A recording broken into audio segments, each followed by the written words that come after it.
if something's not real stressful, what we tend to do is we tend to sit back and make a very simple stressor a major stressor. So I never do that. And there's very few stressors in life that just send you out of control. So I always peel myself back from stress. I analyze the stress that I'm going through, and I see, is it really that important? And most of the time, it isn't. So the best advice I can give anybody suffering from mental health or just going through a bad time is you have to really analyze your life. Because I guarantee you, most of the things that we're going through, someone else has already gone through. So what one person can do, another can do. And it's important that we believe that you are not alone in this journey. You're not the first person to go through what you're going through. Whether it's death, illness, whatever you're dealing with, a learning disability, you're fat, you're bullied, you are not the first person to endure whatever you're going through. I believe that most human beings are only living at about 40% of their capability. So the mind has a governor, like a car. If you're driving a car and the car has a governor on it, the car may say 130 miles an hour, but the governor is set for 91. Once that governor sets in, you get to 91, that car starts doing this. The car wants to go. The car wants to go, but that fucking factory said, we're not going past 91. We have a factory, a nice governor in our brain, and it's a survival mechanism. It protects us from pain and suffering. The second we feel that shit, our mind says, oh no, this isn't fun. We should back off. We should sit down, find something more comfortable. And there's something about the mind. The mind has the tactical advantage over you at all times. At all times of your life, the mind has a tactical advantage over you. Why is that? It knows what you're afraid of. It knows your insecurities. It knows your deep, dark lies. And it starts to push you away from that shit. It pushes you in a direction that is comfortable. The mind controls everything. So what I realized was that when I was growing up and I was 300 pounds and I got all fat and I got all insecure, I realized that my mind kept taking me in this direction. When things got uncomfortable for me, when I was facing my insecurities, I was facing my fears, my mind said, oh no, we have the tactical advantage. We need to get you, separate you from this feeling over your life. It's all about feelings. We want the happy feeling. We don't want that feeling of this sucks. Why am I here? And you don't have any, so you can't answer those questions, so you leave. My biggest regret of something I didn't do was to complete pararescue training. Being afraid of the water set my mind into different spaces that I didn't know how to control back then that I do now. So I truly wish I had the ability to go back to that training with the mind I have now, but we never had that ability to go back in time and to, we learn so much as we get older, which is a sad thing. I wish I had that knowledge when I was younger. I started realizing that if in that moment you can answer those fucked up questions and you are now in charge of your brain versus your brain ruling you, that's where all that stuff comes from. So the 40% rule is all of that. You get to 40%, your brain says, we're done. Let's roll, man. This is starting to get painful. This is uncomfortable. So you sit down. You have to figure out ways, and everybody's different. That's how the book kind of talks about, like we all have these things about, 5 steps to this and 4 steps to this. It's a lot more than that. That's all bullshit. It's a practice that you have to, it's a habit. So if you know that at 40%, I'm feeling pain. At 40%, I'm feeling pain. That's where the 40% rule kicks in. Now it starts. Okay, I'm feeling pain. My mind's saying all this shit to me. It's saying, get out of here, run, flee. The fight or flight kicks in. Okay, we're done. We're not good enough. It starts telling you all these things. You start to believe it because the mind controls all. This is the time where you have to gain control back of your mind. It's okay. Let me see if I can go 45%. And once you start giving yourself more and more hope and start realizing, okay, the mind starts to be, okay, what are you doing? We're supposed to be going right and you're going left. you start then controlling your mind. Start finding more in yourself, and then it goes from 40% to a lot further than that. But that's the start of it, though. Get to the spot where your mind is saying stop. Wherever that is, you gotta get there first, and then that's when that shit starts to work for you.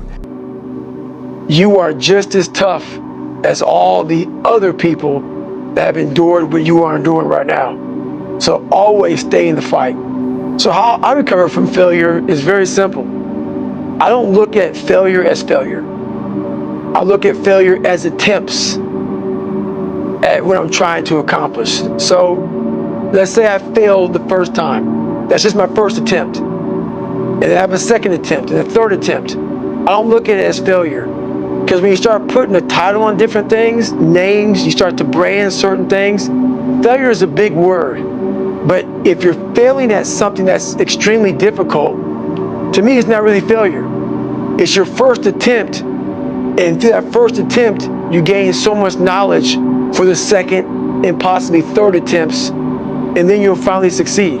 So it's how you look at failure. So how someone can become mentally stronger by watching this is, there's one piece of advice I can give you.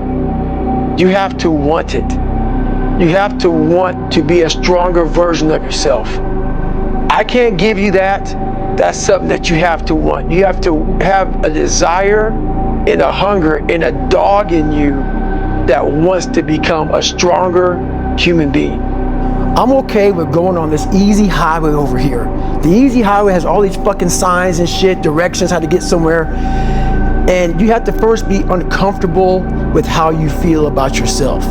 With that voice that a lot of us like to run away from, we all have it. We all have that voice that say, hey man, you're kind of wimping out right now. You're kind of being a little punk right now. But a lot of us say, okay, that's okay. It's okay to tell these little white lies to ourselves.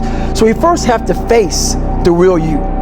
The real me is David Goggins. The real me is a guy looking at you right now saying, I don't want to fucking be on this show right now because I used to stutter as a kid. And I'm afraid of that. I'm afraid that here in a second, I'm going to start fucking stammering and stuttering, and the whole world's going to know that I have all these issues. But that's when I see right now, okay, Goggins, you got to go on this fucking show. That's Goggins. Goggins is saying, okay, David Goggins, you're a punk. Life made you this way. We can't live like this. We can't live in fear. We can't live in judgment. We can't be afraid of what the fuck people right now are looking at me saying about me. We cannot be afraid of that. That's Goggins. Goggins saying, fuck all of you who don't like me, who don't want to, and that person then comes in. But you have to be David Goggins and say, man, I'm afraid of this. I'm fucked up here. Life made me this way here. I stutter. I have these issues with reading and writing, and I'm fat and I'm insecure. You have to face that in that dark room. In that dark room is who you are. But in that dark room is where you have to create another human being that walks out of that dark room to face who you are. That's the only way you're going to get over all those things. You have to create someone else. Not like you have two different personalities. It is you. But you have to find strength. And that visualization of almost me cracking out Goggins, like almost like that Superman cape, like I'm coming out a different person, a person that doesn't give a fuck about anything, who doesn't care about being judged, who knows I'm weak, who knows I'm afraid, who says whatever you think about me, take it, whatever, I'm here. That's Goggins. Sometimes it's not meant to be, but that said, there's very few times it's not meant to be. So there's sometimes you need to fucking throw in the towel, but there's a lot of times when throwing in the towel too early will take away your shot at the person that you should have been. 3 more rules I'll never break are: live your life with character, honor, and discipline.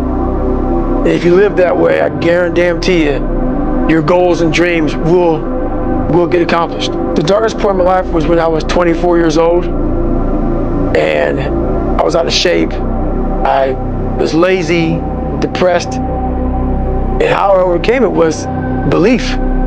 Believing that I am better than who I am right now at this moment. And through that, and through that belief, I became the man sitting here today. In the dark room, you face yourself You realize you want to be better. You realize you don't want to be this weak, insecure person in the world who has all these problems that we all have. We all have. Social media is a great platform to tell you who we want to be, not who we are.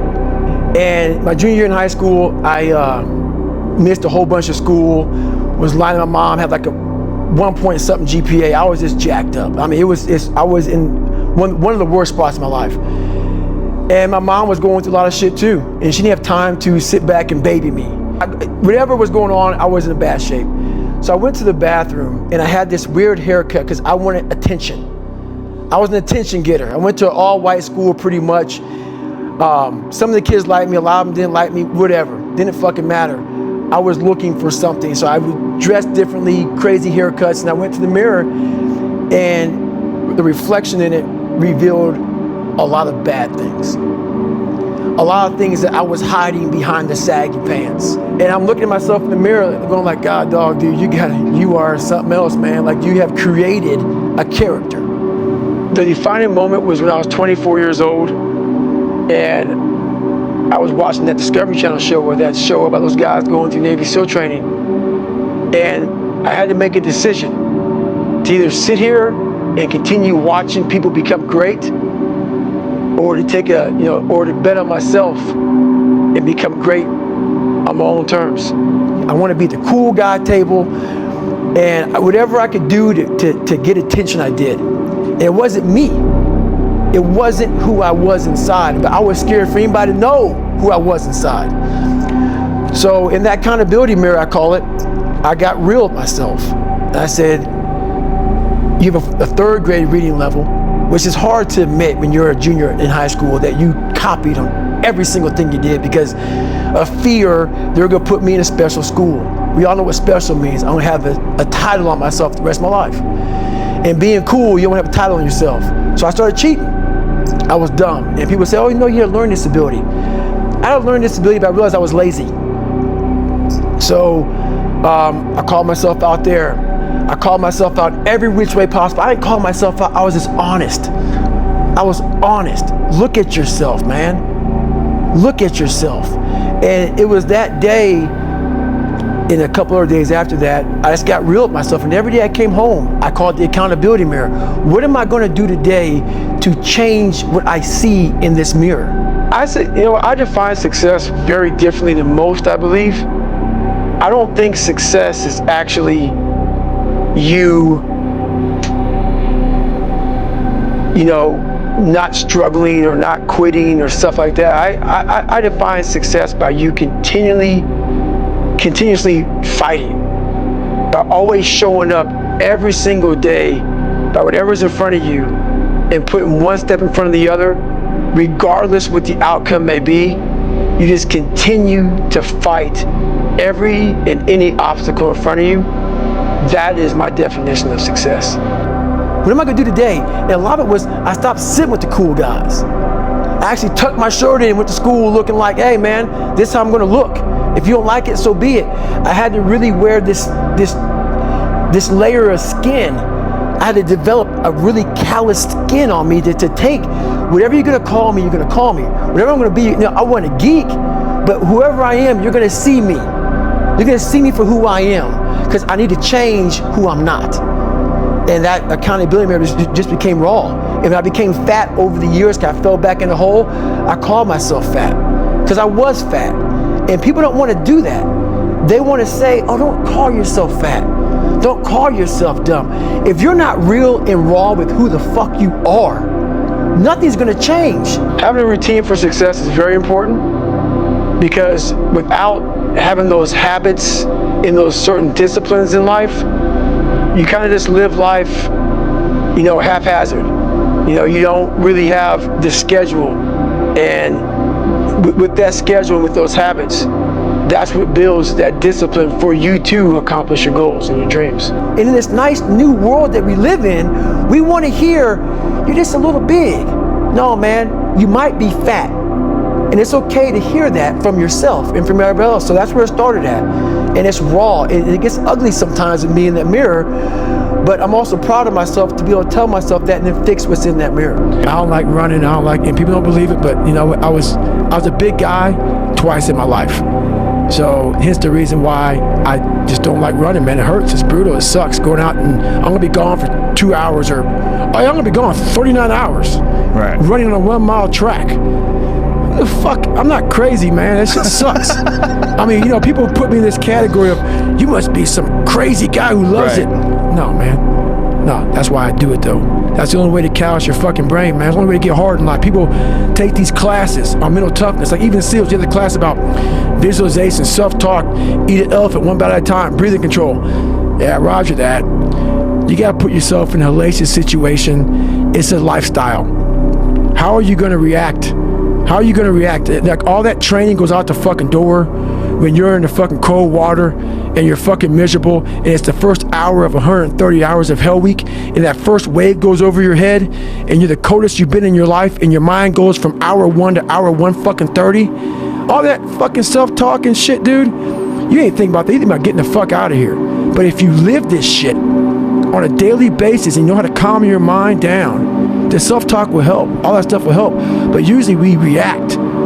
We have pain, we have suffering, we react, and we react about get the fuck out of here. We gotta go. It's those people who are able to control that fucking feeling of fucking flight and say, no, motherfucker, there's a way through this.